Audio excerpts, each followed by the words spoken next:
Hi. In the last video, I started having problems where I had to solve the same issue multiple times. The solution to one test case would break another test case. While it's annoying, I also have to recognize the situation I'm in and take a step back and regroup, know when to do that. It's been increasingly evident over the last few videos that I was going to have to do this at some point, but I was hoping to make it until I got the stack and function calls implemented, along with some memory. The current issues dictated a different timeline. I have no plans to give up on this build, though. I will have a working 16-bit computer from scratch at some point. I just need to reevaluate my workflow and address issues earlier in the build in order to have better success. So here we are. I've mentioned the 4-cycle or 4-phase clock multiple times in previous videos. I still believe that that's going to help me orchestrate what needs to happen better. And today I want to start looking into that clock solution. To get through this clock build, I'm going to break the work up into 7 tasks. Not all of them are going to be able to be completed in this one video. Today I hope to get through the first 3 of these and hopefully most of the way through the 4th. We'll see how that works out.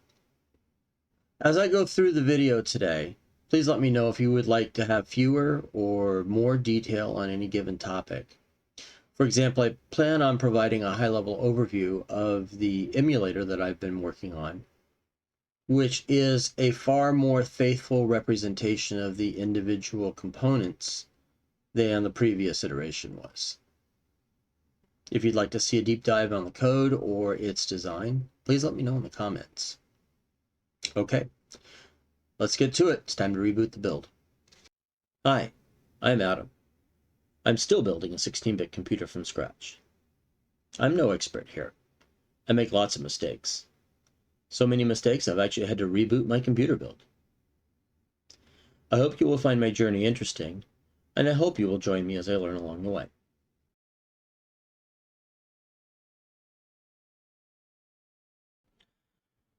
I built my clock circuit here.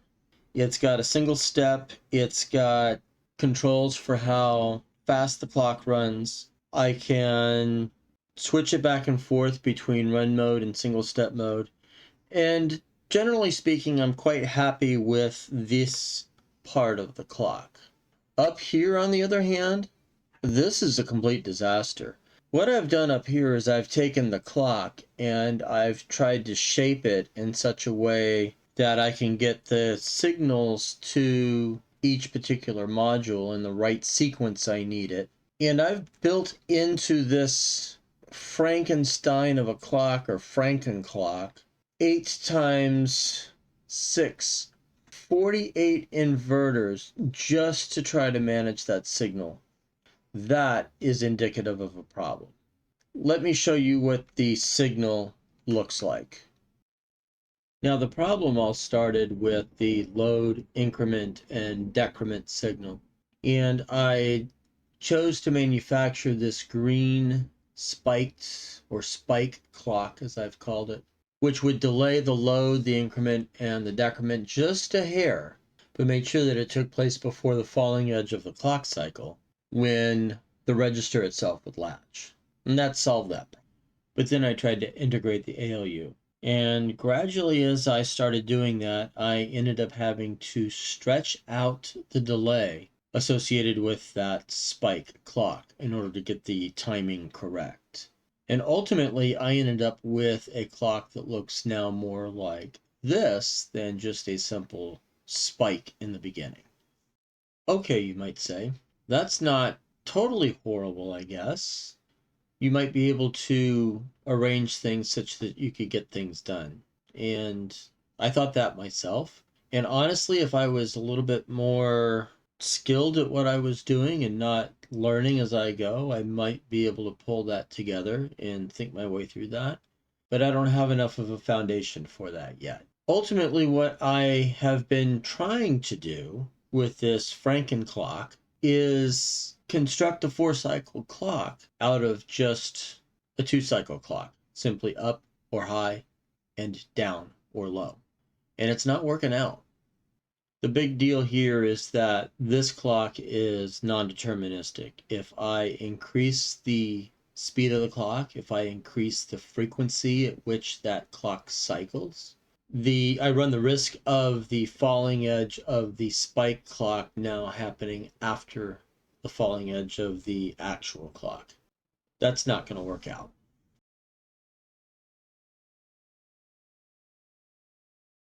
Okay, so what do I mean by a 4-cycle clock? Well, what I'm really talking about is two clocks that are offset against each other. Adam, how much is that offset? Well, at 360 degrees, the clocks would be right on top of each other. At 180 degrees, one would be the inversion of the other. Both of those can be done with just a single clock, maybe an inverter. What I'm talking about here is offsetting the two clocks by 90 degrees. In doing that in such a way that they transition high to low, low to high, halfway through the duty cycle. So halfway through the high side of what I'm calling my major clock, the minor clock is going to rise. And halfway through the minor clock's duty cycle, the major clock is going to fall. What that'll give me is 4 distinct transitions that'll take place during a clock cycle that will allow me to take care of certain actions at specific times. And it spreads stuff out as opposed to bunching everything up into the first half of the clock cycle, as we saw with the Franken clock. All right, so what I've done is I've labeled each of those transitions A, B, C, and D, and then it goes back to A, obviously, as it cycles back around again. Transition A is going to be my latches for control. So that's going to be the fetch register is going to latch at that point. My instruction register is going to latch at that point. My control word is going to latch at that point. And as quickly as I can, I'm going to assert out onto the bus. At my B transition, I'm going to now latch the ALU result, and I will latch the flags associated with that result. I still believe I need internal latches for the flags because there's a risk of them being updated during the point in time that they're being used to control the lookup into the control word. So at the C transition, I'm going to take care of load, increment, and decrement at that point. I'm also going to latch the flags again for evaluating whether or not a condition has been met. I want to do that a little bit earlier than the lookup to give the logic a moment to reconcile whether or not the condition's been met or not. And then transition D is going to be the register latches, the device loads, the control IO loads, and other such things that wrap up the clock cycle. Now, I did take a look at how to organize the major and minor signals, and I did an evaluation of the natural transitions of each of those signals in A, B, C, and D. And this arrangement lined up most of those signals naturally so that I did not have to manage them too significantly in order to get this to work. Now, I firmly believe that this is going to stabilize the build because things will happen on a defined transition, one of 4, and not based on a delay after or before or what have you, related to getting things organized. It's going to give me time after each transition to properly process whatever it is that has taken place as well. Now, I can't say that this is going to be 100% foolproof, but this is my starting point for going forward. I believe this is going to help me out tremendously. And I've even built it in software. Here is the emulator as it stands at the moment. First thing I put together was the square wave oscillator. And the way I implemented that was I set a timer for half the frequency that I was looking for, or at least the number of milliseconds that represented half that frequency. So it's the amount of time that in a 50% duty cycle, that square wave would be high. It times out, I change the state from high to low. Then I reset the timer, or it automatically fires again. And once that times out, it changes the state again from low back up to high. And so for each cycle of the square wave, I actually have 2 triggers, one to trigger it to go low, one to trigger it to go back high. I can play with the speed of the clock and how often that fires by slowing it down, and I can slow it down to a virtual crawl, and you can see that the square wave changes and alternates much slower, or I could go ridiculously fast where it basically instantly times out. My default was set to 5, which was 500 milliseconds between each half cycle, or 1 hertz.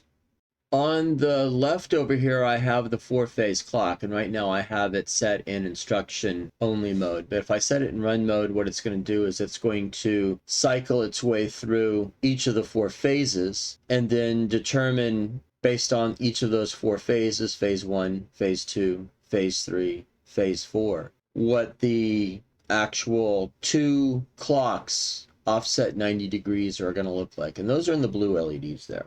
And I was able to get that done with a counter IC, a demultiplexer, and a couple of NAND gates in order to get those signals the way I wanted them. It's actually relatively easy once I spent some time thinking about it.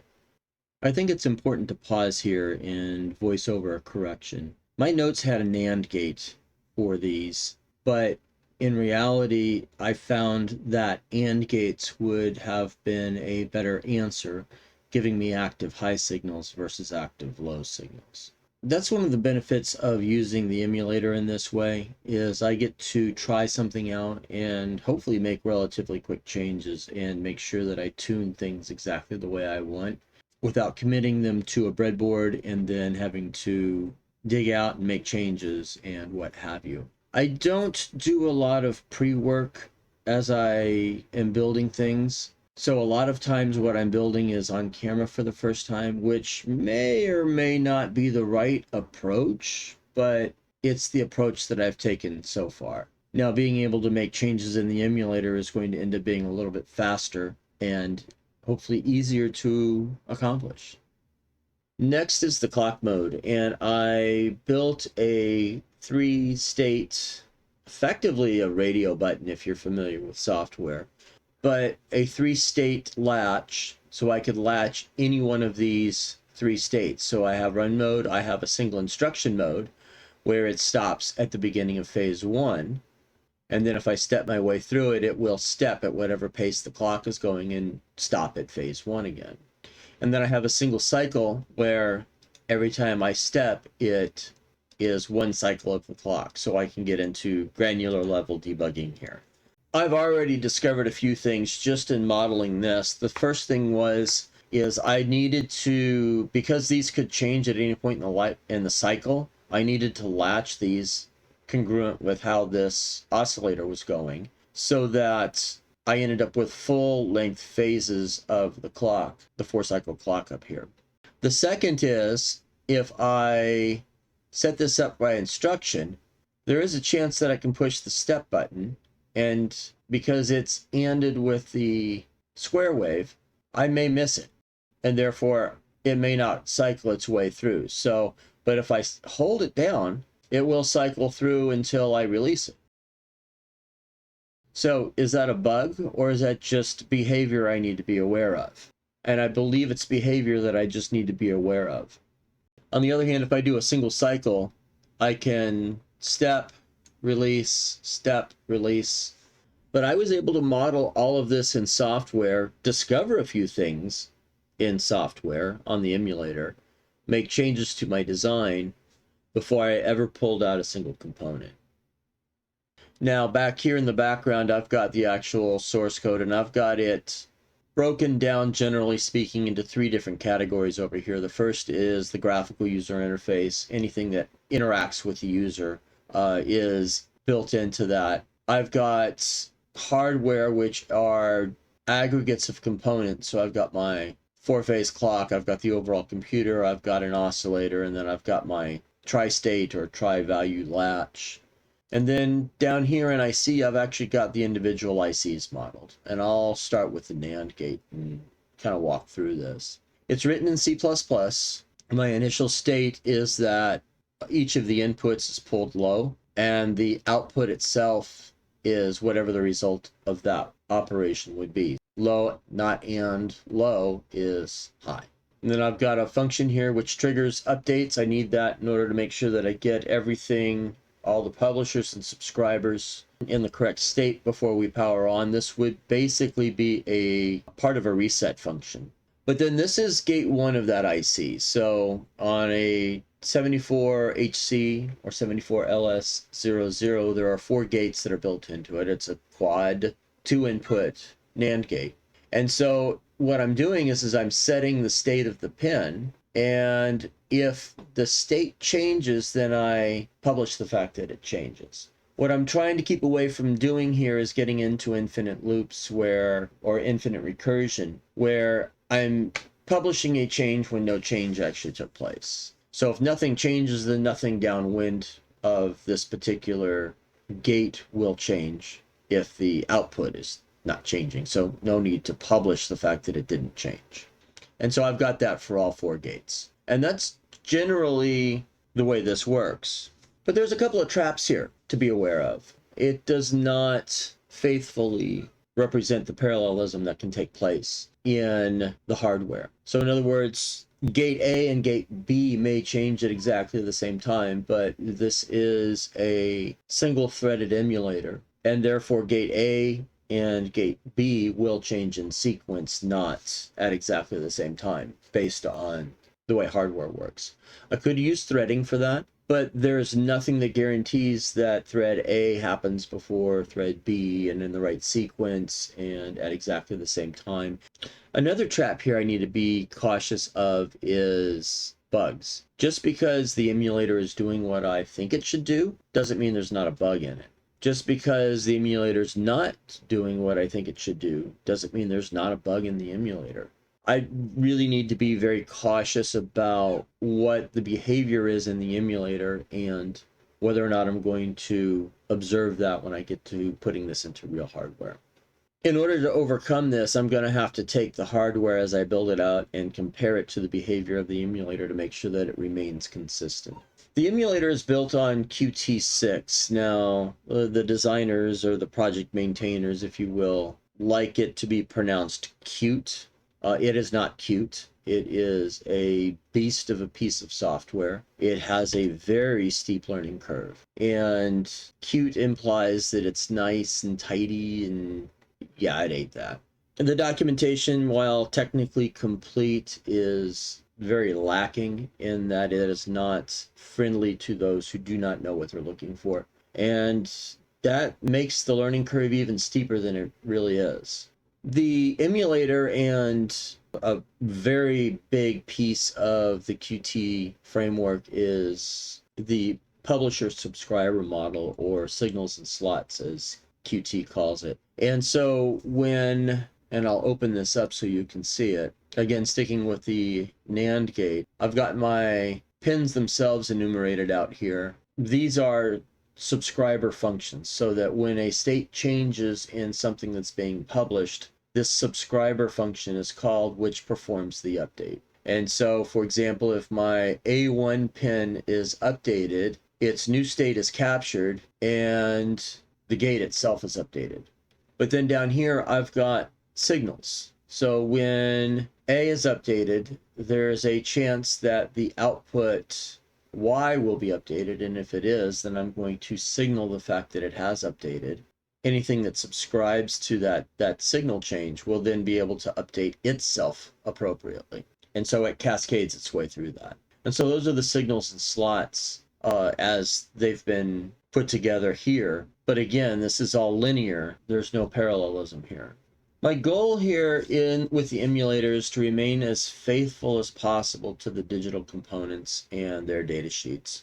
Now, the analog components I'm not emulating here. So for LEDs, I don't have resistors. I'm not emulating voltage. I'm not blowing LEDs if things get if it tries to move too much current through an LED, that kind of stuff. I'm not going that route. I'm specifically trying to emulate the digital signals. This emulator will become increasingly important in the design. My goal here is to emulate everything in software with the emulator. And then as I build this, each of the connections that I would make in real life as a wire are actually listed out here. So these are all the connections between the components. So in my tri-state latch, as I've called it, I have two NAND gates that are built into that, and I am hooking Y1 up to A2, both on NAND IC1.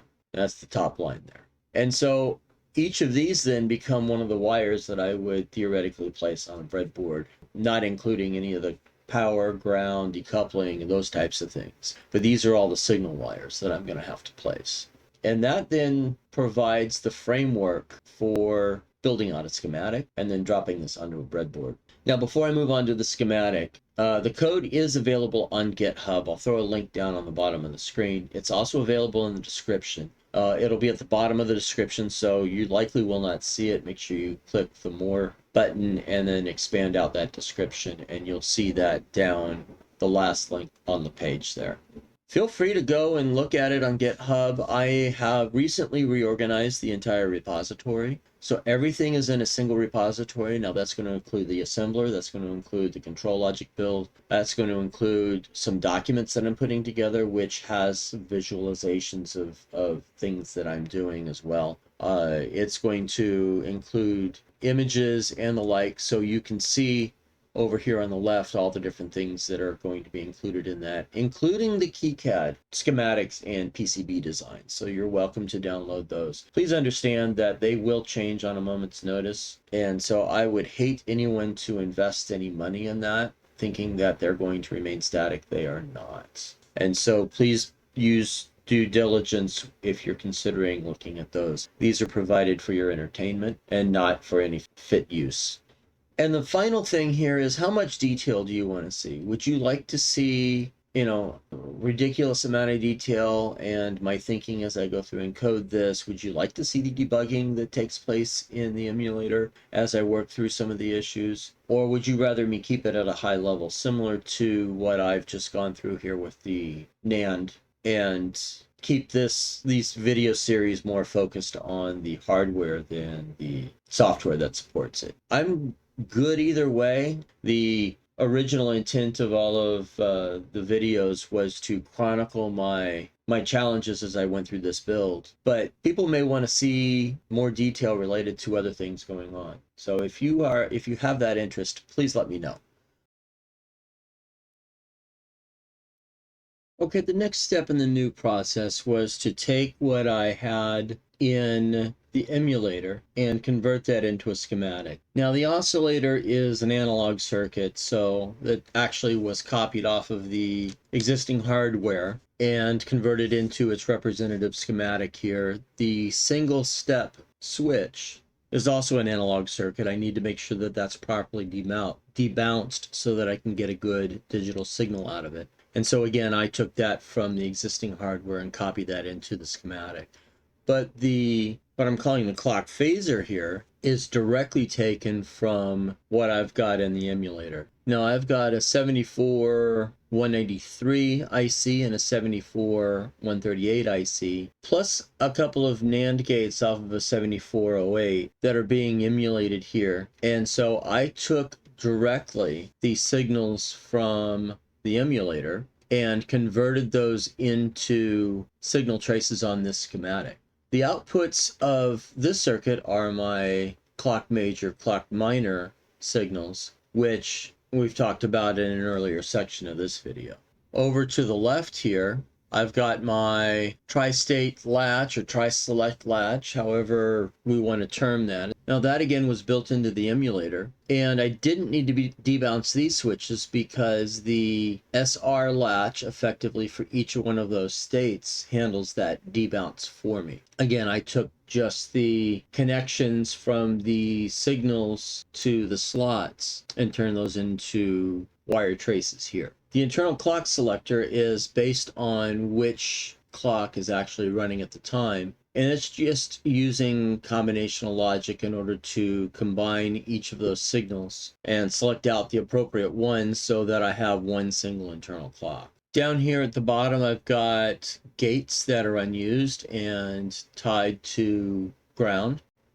And then I've got the individual IC housings for each of the logic gates. So one for the NAND gates, the NOR gates, the OR gates, the AND gates that I'm using throughout this. Plus I've got the decoupling taken care of up here. And the goal is to be able to have this schematic settled before I ever even get to the breadboard. This means that I will have built it and modeled it in the emulator and then documented what that's supposed to look like here in schematic. And then I can build it on breadboard and compare the results of that to what the emulator is producing and see if I need to adjust my circuit or adjust the emulator.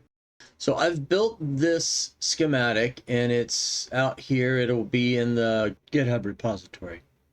Okay, so this was a necessary step back. Even in the process of making this video and demonstrating the emulator, there were a few things that came out to be different than what I had expected them to be. And so as far as I'm concerned, this whole process has paid for itself already. Now, the earlier you can find things, the earlier you can identify bugs, the earlier you can fix things, the less costly it is to implement. And the same goes with a hobby CPU project as well as with design and developing software. The reality is, if I can identify things before I commit them into Breadboard that are going to trip me up and get those resolved, or at least know that I need to look for them when I prototype that out, then I'm going to be far ahead of the game. And that's where I think I'm at right now. So I'm pleased, even though the last video was a very difficult video to make, I'm very happy with the results where I'm at today. No matter what the next step is, whether I go about setting up the control ROM, whether I go about emulating the registers, whether I go about building out and emulating the ALU and looking for issues there, I'm going to need to be able to represent data buses on the emulator. And so that will be the subject of the next video, is data bus emulation and how can I manually poke values into that data bus if I need to do that. The last thing I want to do is I want to leave you with a view of the overall design. This is not changed from the inception of this video series. This is the design that I have in mind, and that's not changed. Its implementation has changed, but the overall design, what I'm shooting for here, has not. So I'm going to put that up on the screen. I've made a different image of what that's going to look like, but overall it's still quite a bit the same computer. We'll see you soon.